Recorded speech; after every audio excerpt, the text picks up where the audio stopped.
Another episode of Why is Everybody Stupid? This is about helping people before and after leaving Islam. We're on the group Philosophy, Ready to Learn More Philosophy. How do you continue to practice spirituality after leaving Islam? Right. Let's see. So, somebody asked in this group, Spiritual Address, how do you continue to practice spirituality after leaving Islam?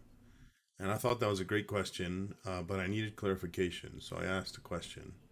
Do you mean how do we love instead of hate? And they said, yeah. And they added more. What alternatives made you find peace again? I've been wanting to practice spirituality without religion. So this question helped me understand what they meant.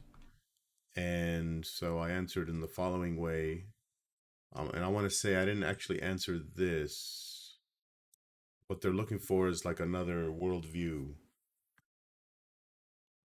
to that gave me peace. And yeah, that happened, but I'm answering how I found peace in ways that didn't involve replacing Islam.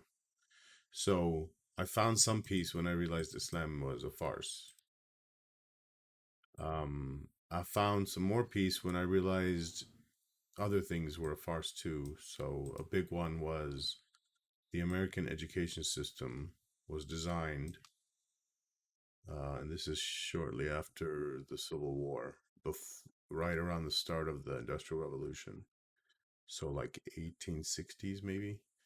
Um, it was designed to make us just smart enough to work for the companies, but not smart enough to question the status quo of like the politics of the country, like how the country is run.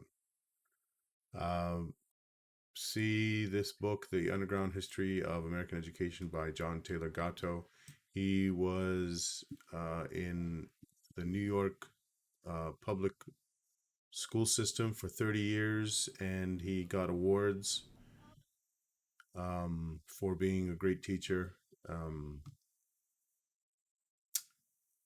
I most recently found peace when I realized that the role of love in human relationships. I used to think rationality is most important and love is irrational. Now I realize love is fully compatible with rationality, and I believe that love is the goal, while rationality is the method to achieve that goal. I can't point to any book about this. Maybe there are books like that. I didn't learn it from a book, and I do intend to write a book about this, about all of this stuff.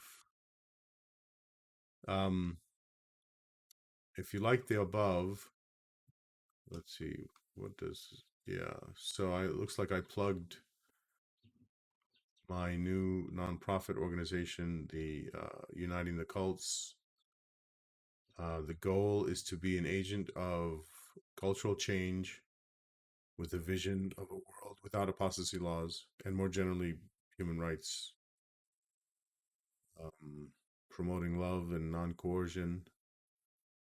Um, and in the meantime, while those things are not fixed yet, actually helping ex Muslims escape their abusive situations with know how and money.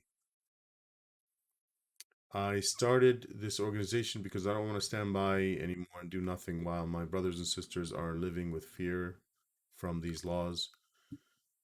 The world doesn't change on its own. It requires the strongest of us to stand up against tyranny in all its forms. I freed myself and my kids from tyranny with the help of a lot of people, my family, my nation, people from other nations too. And I believe it's my responsibility to return the favor to those of us that are still living under tyranny.